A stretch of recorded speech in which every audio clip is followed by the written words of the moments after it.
Oke, assalamualaikum warahmatullahi wabarakatuh. Selamat pagi teman-teman yang menonton pagi, selamat siang teman-teman yang menonton siang, selamat sore teman-teman yang menonton sore, dan selamat malam teman-teman yang menonton malam. Semoga kita semua diberi kesehatan dan rahmat oleh Allah Subhanahu wa taala. Oke, hari ini kita akan belajar tentang analisa node dalam rangkaian AC. Kemarin kita sudah belajar tentang analisa node dalam rangkaian DC. Ya. Ada yang masih ingat tentang analisa node? Oh, pasti ingat dong. Kemarin kita sudah belajar semester lalu ya. Kita belajar tentang analisa node dalam rangkaian AC. Masih ingat tentang ini, gambar ini masih ingat ya. Kita lihat ada huruf A, B, C, D, E, F, G, H. Apa itu? Ya, itu adalah node ya, yang kita pelajari. Lalu ada junction, yaitu yang di B, C atau yang lingkaran hijau, lingkaran kuning itu namanya junction ya. Lalu ada lagi elemen yaitu apa, ada angka 1 2 3 4 5 6 7. Ada nih elemen pembangkit ya, elemen sumber. Lalu ada elemen beban 2 3 4 5 dan 6, itu adalah elemen beban. 7 elemen sumber. Lalu ada tanda arusnya, arahnya kemana arusnya. Lalu ada resistansi atau tahanan V ini V voltage, lalu V ground. Itu node ya. Lalu pengertian node atau titik simpul adalah titik pertemuan dari dua atau lebih elemen rangkaian. Jadi node atau titik simpul adalah titik pertemuan dari dua atau lebih elemen rangkaian. Lalu ada yang junction tadi ya, junction. Jadi titik simpul utama atau titik percabangan adalah titik pertemuan dari tiga atau lebih elemen rangkaian. Bedanya node sama junction, ketika node adalah pertemuan dari dua atau lebih elemen rangkaian, kalau junction adalah tiga atau lebih elemen rangkaian. Node berbasis pada hukum Kirchhoff 1 atau hukum Kirchhoff arus ya, atau Kirchhoff current law, di mana jumlah arus yang masuk dan keluar dari titik percabangan maka akan sama dengan 0 ya. Jadi gampangnya seperti ini, jika arah yang masuk sama dengan jumlah arus yang keluar, di mana tegangan merupakan parameter yang tidak diketahui, berarti tegangan yang tidak diketahui biasanya gitu. Atau analisa node lebih mudah jika penjatuhnya adalah sumber arus. Ketika menggunakan arus, kita menggunakan analisa node itu lebih mudah.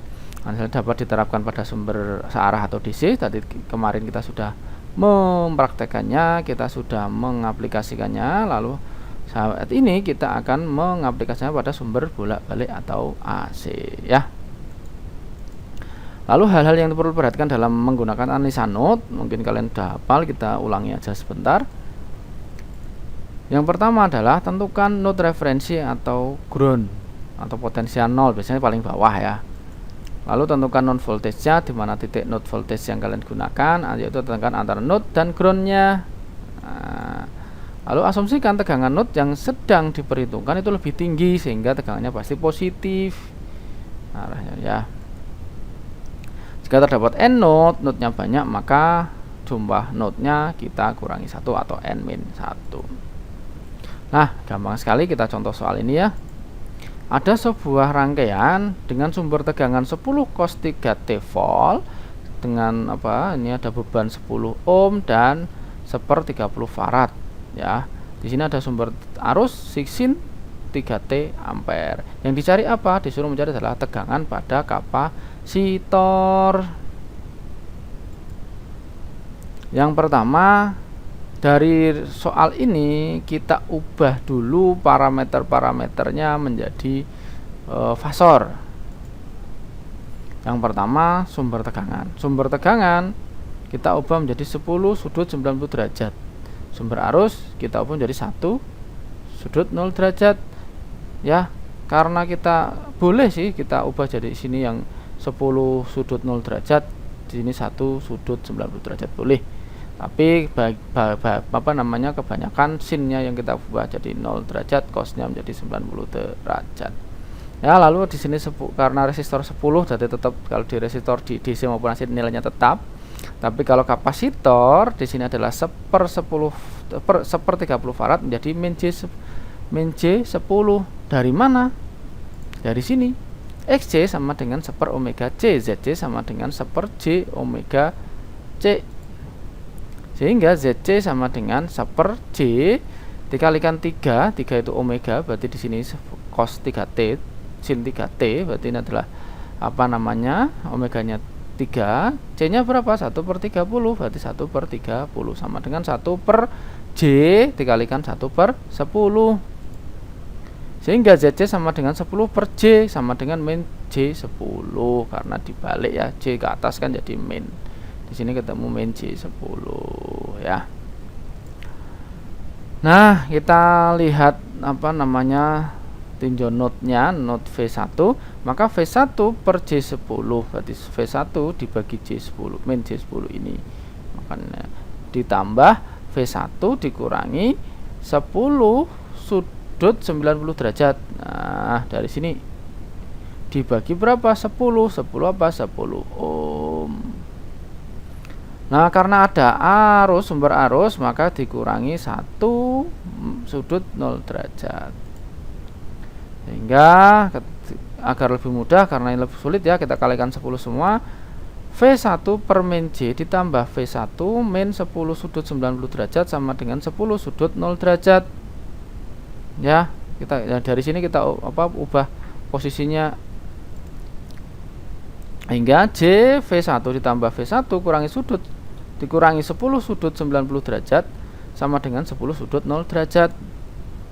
J V1 ditambah V1 sama dengan 10 sudut 0 derajat ditambah 10 sudut 90 derajat.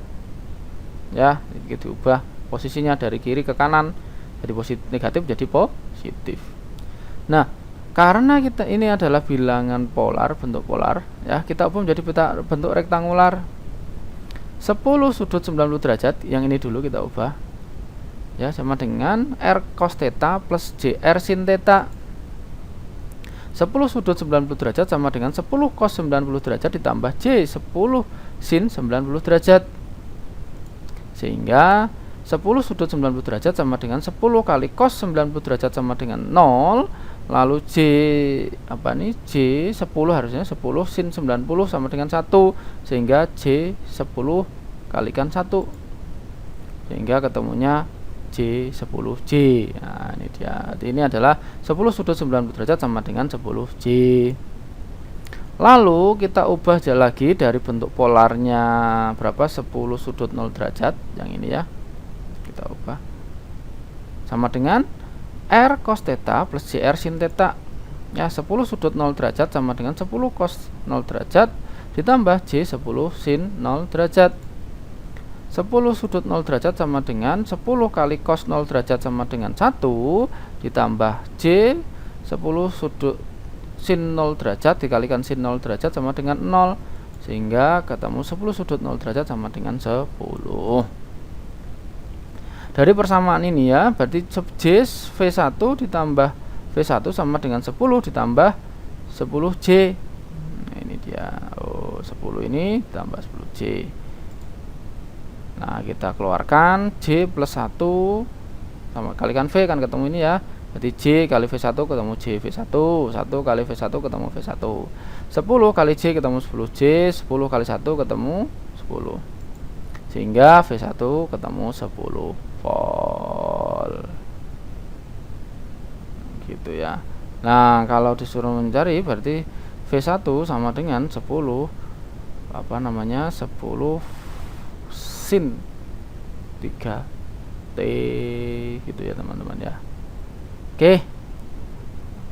Mungkin itu dulu ya. Bila ada kesalahan mohon maaf. Assalamualaikum warahmatullahi wabarakatuh.